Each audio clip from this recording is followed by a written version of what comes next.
4வதாக அமெரிக்காவுக்கு ஒரு பெரிய ஆப்பை ஈரான் வைக்கிறாங்க. என்ன அப்படின்னா, இந்த ஈரான் தேசத்தை சுற்றி இருக்கக்கூடிய இந்த பிராந்தியத்தையே சொல்கிறாங்க அவங்க, மத்திய தரைக்கடல் பகுதி, மத்திய ஆசிய பகுதி, இது எங்கேயுமே வந்து அமெரிக்காவுடைய படைகளோ அமெரிக்காவுடைய அந்த மிலிட்ரி பேஸோ இருக்கக்கூடாது, அதை எல்லாத்தையுமே முழுமையாக திரும்ப பெற்றுக்கொள்ள வேண்டும் அப்படிங்கிற ஒரு நிபந்தனையை ஈரான் வந்து முன் வச்சிருக்காங்க.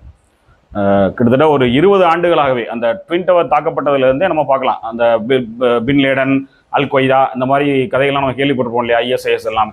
இது எல்லாத்துக்கு பின்னாலுமே வந்து இந்த காரணங்களை எல்லாம் உள்ள வச்சு அமெரிக்கா உள்ளே இறங்கி ஆப்கானிஸ்தான் வரைக்கும் உள்ளே இறங்கி தன்னுடைய இராணுவ மையத்தை அமைத்தது, தன்னுடைய போர் வீரர்களை அங்கே நிலைநிறுத்தினாங்க, இராணுவ தளவாடங்களை எல்லாம் அங்கே வச்சாங்க. இப்போ இது எல்லாத்தையுமே விட்ரா பண்ணிக்கணும், திரும்ப பெற்றுக்கொள்ள வேண்டும் அப்படிங்கிற ஒரு கோரிக்கையை வந்து அமெரிக்காவுக்கு வந்து ஒரு பெரிய நெருக்கடியை கொடுக்கக்கூடிய ஒரு கோரிக்கை. இந்த சம்பவம் மட்டும் நடந்துச்சு அப்படின்னா, இங்கே இருக்கக்கூடிய இந்த பிராந்தியத்தில் இருக்கக்கூடிய அமெரிக்க படைகள் எல்லாம் திரும்ப பெற்றுக்கொள்ளப்பட்டால் அமெரிக்கா வந்து இனி